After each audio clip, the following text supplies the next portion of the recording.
Hello aspirants, welcome to the channel, your UPSC notes. I hope you all are absolutely great in all respects. Today I've got a history topic for you. This is political association before INC. INC means Indian National Congress. तो Indian National Congress के पहले क्या political association थी?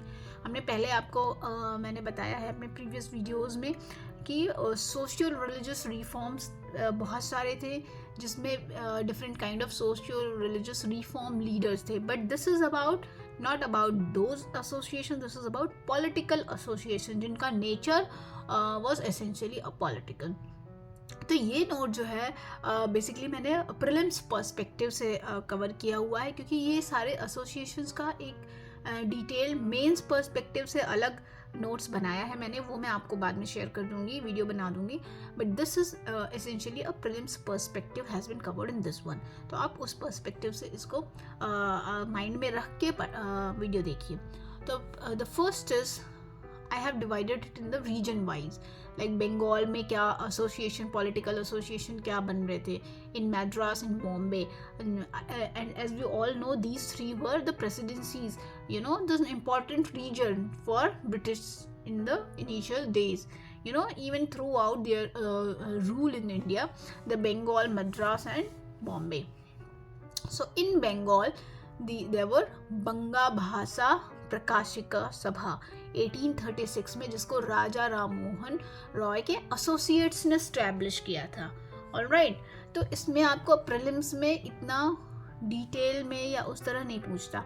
Basically prelims में क्या देगा, ये आपको इसका नाम दे देगा, ईयर दे देगा और उसके who set up that, इस तरह की क्वेश्चंस देता है. या कभी कभी दो का नाम दे देगा, दो एसोसिएशंस का. फॉर एग्जांपल बंगा भाषा प्रकाशिका दे दिया और मद्रास महाजन सभा दे दिया. तो अब इसमें क्या करेगा, उनकी sequence which was established first, इस तरह के क्वेश्चन को फ्रेम करके ऑप्शंस दे सकता है.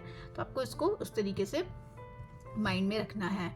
तो बंगा भाषा प्रकाशिका वॉज अ पॉलिटिकल ऑर्गेनाइजेशन. अब आपको इससे ये भी लग सकता है कि ये कोई प्रेस वो था, बट नहीं, it's a political organisation association जो कि राजा राममोहन राय के एसोसिएट ने स्टैब्लिश किया था. The second is land holders society. Land holders society, तो इसको ये किस लिए किया गया था, to safeguard interest of land holder. This is very clear, this is clearly saying its intentions. So the establishment of landholder society marked the beginning of an organized political activity and use of constitutional methods of agitation for redressal of grievances. तो अब वो political method जो protest करने का, agitate करने का, वो करने लगे इन अ पॉलिटिकल ऑर्गेनाइज्ड वे कि हम उनको जो ग्रीवेंसेस थे उसको एड्रेस करने के लिए. So this is land holder society established in 1838, way before 100 years of, more than 100 years before we got independence. The next is British India Association 1951 में. I think I have written it wrongly. It should not be 1951, it should be 1851. I made a mistake. You make it 8.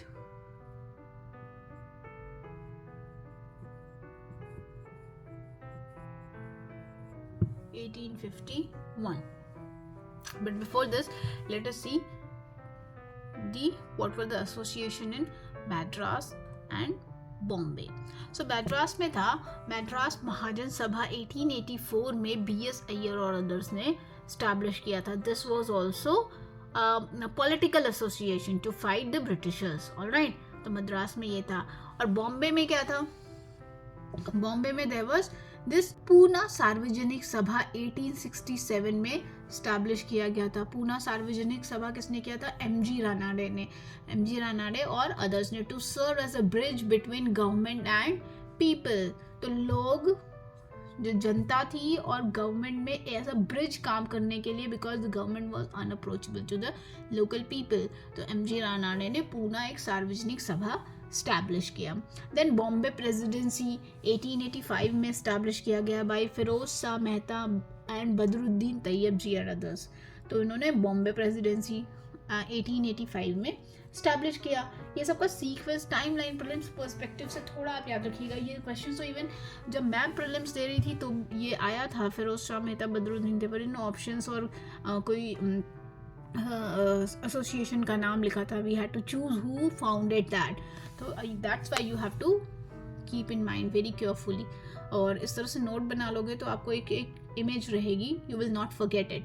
Alright, तो जो important है वही चीज़ें मैंने लिखी हैं। वैसे तो बहुत सारे एसोसिएशन थे but those are not, I am not covered them. और ये प्रीलिम्स पर्सपेक्टिव से है तो you should not face any difficulty. Mains के पर्सपेक्टिव से मैं दूसरे वीडियो में लगा दूँगी। तो यू रिमेंबर 1885 में ही क्या हुआ था, इंपॉर्टेंट चीज़, INC इस्टेब्लिश हुआ था।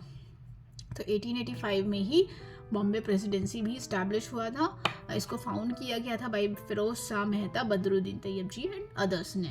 Now let's see what were other important important political associations in Bengal, because as we all know Bengal जो था एक बहुत ही hotspot भी कह सकते हैं ना। वहाँ पे बहुत एक्टिविटी ज़्यादा थी ब्रिटिश की इनिशियली स्टार्टिंग से ही, तो वहाँ पे ज़्यादा एसोसिएशन फॉर्म हुए, इन सब रीजन में कम फॉर्म हुए। तो जो कुछ और इम्पॉर्टेंट एसोसिएशंस हैं जो बंगाल रीजन में है उसको देख लेते हैं। तो 1851 में ब्रिटिश इंडिया एसोसिएशन स्टैब्लिश किया। कहाँ किया गया, बंगाल में। तो इसका पर्पस क्या था, what they were demanding separating executive with legislative. वो बोल रहे थे कि एग्जीक्यूटिव और लेजिस्लेचर को वो आप अलग करो। दोनों में ब्रिटिशर्स जो लेजिस्लेट कर रहे हैं वही एग्जीक्यूट भी कर रहे हैं, तो they demanded that should be different. तो व्हाट हैपेंड, और क्या उनकी दूसरी डिमांड क्या थी, decrease, this arrow is like decrease sign, decrease in the salaries of higher civil services were the demands। तो पहला डिमांड था ब्रिटिश इंडिया एसोसिएशन का कि पहला डिमांड था एग्जीक्यूटिव एंड लेजिस्लेचर को उसको अलग करो। दूसरा था कि जो हायर सिविल सर्विसेज में लोग हैं उनकी सैलरी कम करो। तो this demand resulted in 1853 Charter Act। Now what is 1853 Charter Act? उसमें exactly क्या था, मैंने एक बहुत ही एक अच्छा नोट बनाया हुआ है अबाउट ऑल द चार्टर्स जिसमें मैंने कवर किया है, जो इम्पोर्टेंट थे, जो प्रीलिम्स में और मेंस में उस पर हमेशा क्वेश्चन आते हैं।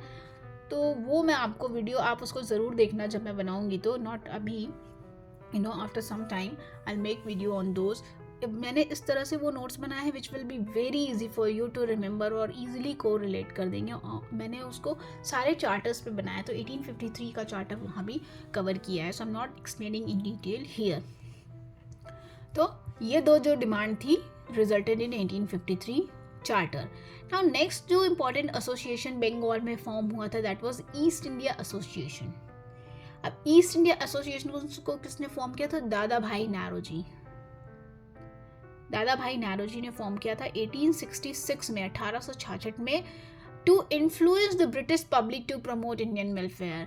तो इसका क्या मतलब था, तो ये एस्टैब्लिश भी तो ब्रिटेन में ही किया गया होगा ना। यहाँ this was founded in Britain by Dadabhai Naoroji to influence, जो ब्रिटिश की जनता थी। भाई हर कंट्री में दो तरह, एक रूलर होता है, एक जनता होती है। जनता may not always be in sync with the ruler and their policies, alright। तो वहाँ की जो पब्लिक थी उनको अवेयर करने के लिए कि ब्रिटिशर्स कितना अत्याचार कर रहे हैं अपनी कॉलोनी पर, इंडिया पर, उसके लिए उन्होंने ये एसोसिएशन फॉर्म किया था, उनका कॉन्फिडेंस गेन करने के लिए, उनसे सपोर्ट के लिए, alright, so that they can put the pressure on their own government to bring changes in India। Now the next association was formed was Indian Association of Calcutta। This was formed in 1876 और इसके AIIMS क्या थे, create strong public opinion on political questions and unify Indian people। So the main purpose of this Indian Association of Calcutta was कि एक strong public opinion create करे on political questions. जो political questions है, राजनीतिक सवाल है, ऐसा नहीं कि बस लोग अपने में अपनी पर्सनल प्रॉब्लम्स में जिनकी लोग लोकल लेवल पे ही बिजी रहे, बट एक स्ट्रॉन्ग पॉलिटिकल क्वेश्चन जो है, जो सवाल है देश का, उस पर एक पब्लिक ओपिनियन को बिल्ड किया जाए, क्रिएट किया जाए, and then on the basis of that unify Indian people.